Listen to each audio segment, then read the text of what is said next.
Yeah, so I think we have Ebenezar. Would you like to quickly go through your work and yeah. Yeah, can you hear me? Yeah. Great. Yes. All right, great. Thanks everyone. I mean, it's a bit intimidating to present after all those wonderful presentations. So yes, so I would so my idea sort of has a name. Thanks to Mel and Yuma and I. We've called it the 10-3 voting system. It's pretty much an application into policy making. As we've heard over time, I currently work in the policy space, and this particular idea was forming irrespective of the sad conflict between Russia and Ukraine, and of course all of the conversation that's been going on around UN Security Council reforms and talk about permanent membership and stuff like that. So the central design challenge was to fix the issue of biased policymaking. The UN Climate Conference was pretty much the context I was planning to situate this solution in, because people always talk about how everyone is excited about COP, and then when the decisions come in, it's almost like everything goes the same way. The rich countries pretty much protect their interest, and the poor countries come back losing everything and stuff like that. But while we're having the conversation and going around this discovery phase, I pretty much found that the UN Security Council was a very good context to situate the solution, because the Security Council pretty much, like, would I say, is a prototype for what the general COP challenge is, right? Because the Security Council has 15 members on the council. 5 members are permanent, and 10 are elected for two-year terms. I mean, the permanent ones are the usual suspects: China, France, Russia, UK, and the US. And so for every Security Council decision, there needs to be a vote, right?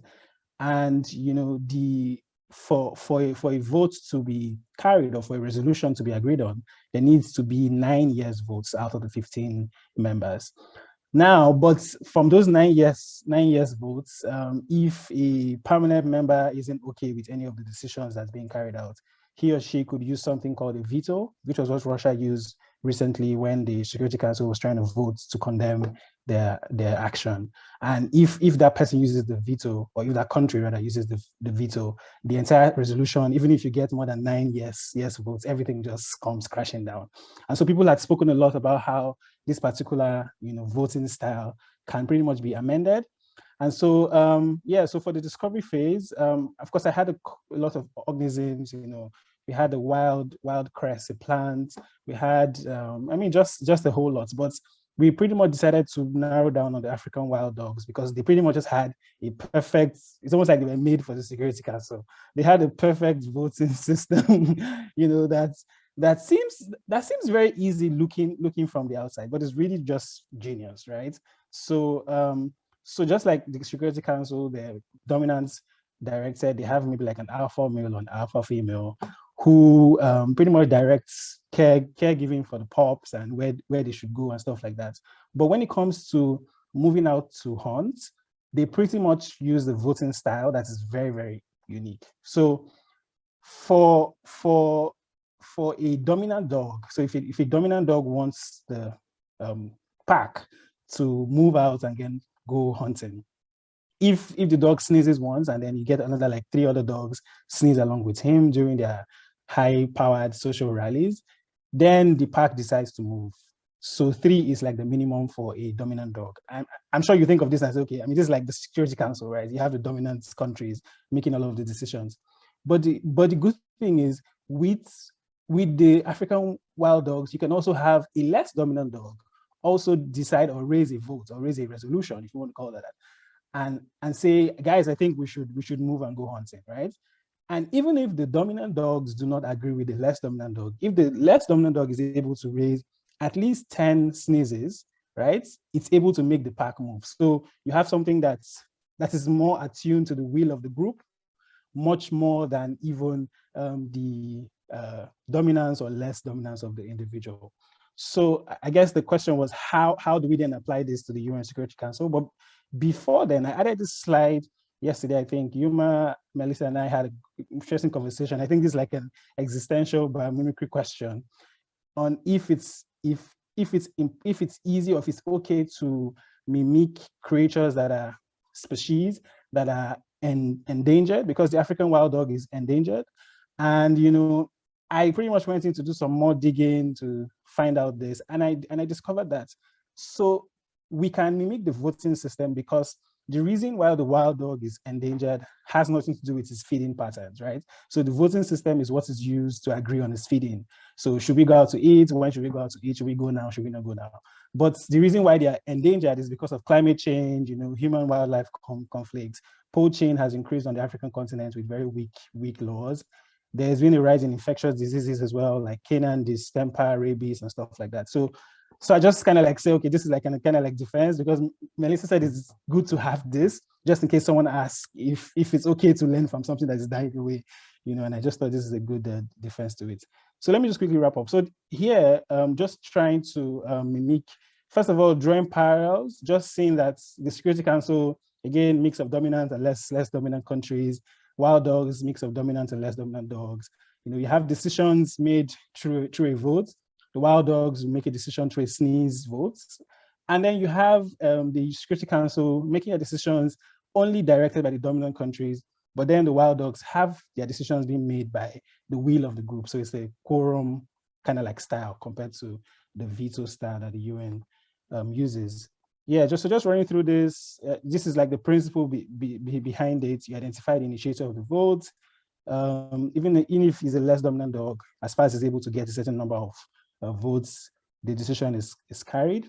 However, I think the important question here was how do you give decision-making power to the least dominant entities during a vote, but at the same time, you still recognize the social power of dominant entities? Because for Security Council reform conversations, people often say the veto should be cancelled, powerful countries should be made less powerful, and stuff like that. But I mean, just knowing how nature builds on order, right? There's always a hierarchy in nature.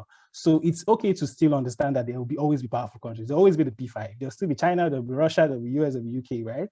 But how can you recognize their power, but at the same time, give agency to the least dominant countries or the temporary countries in the Security Council, and ensure that they also have a voice and they can make things work.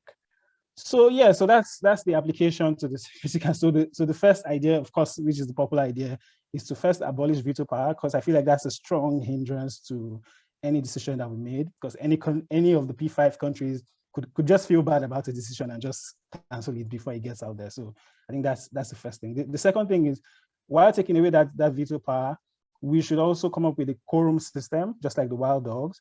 So if a temporary nation or a least dominant nation raises a resolution, they would need a minimum of 11 votes to be able to allow that resolution go through.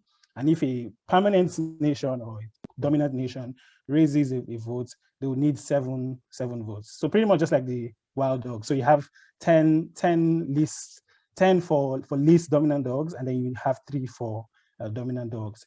Why the number 11-7? This is still something we're shaping up as well, back and forth with Yuma. But the idea is that there are 10 members, right? There are 10 temporary members. We want a situation where the 10 temporary members will still need some sort of support from the power block, at least one member from the power block. It's diplomacy, it's convincing, etc., to be able to make the decision hold, right? Because if we said 10 votes for the least dominant countries and 5 votes for the powerful countries, I feel like you have you split the council into 2 pretty much, right? And you have a situation where it's power versus least power. But if you have a situation where the powerful countries can't just get 5 votes and cross, they still need 2 other countries that are least dominant to make a decision. I feel like you have a lot more, human relations and everything playing out in this situation.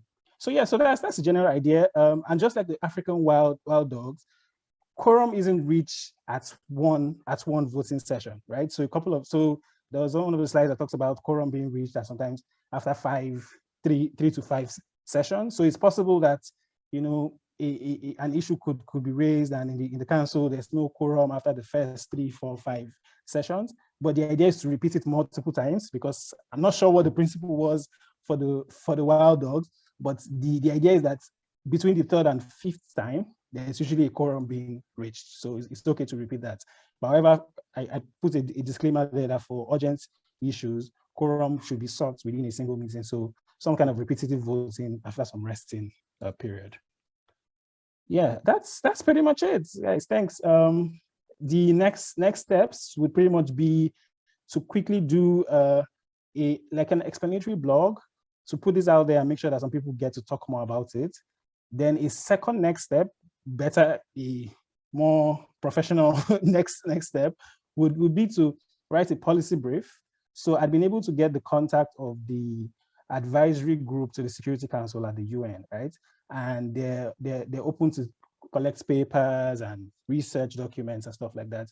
So the idea is, if we're able to write a policy brief, of course with my team at Policy Shapers, in collaboration with, hopefully with Learn Biomimicry, sharing with Melissa, Yuma, and Jess, just to get their thoughts as we move along, we'll be able to share this brief, you know, with the UN, and then hope for the best. But then the blog will help to create some more conversation and discussion around the issue, and hopefully that would also help the advocacy for it. Yeah, and I'm dedicating the project to Claire as well, and of course to everyone else, because really, it's really been a great experience. Thanks all.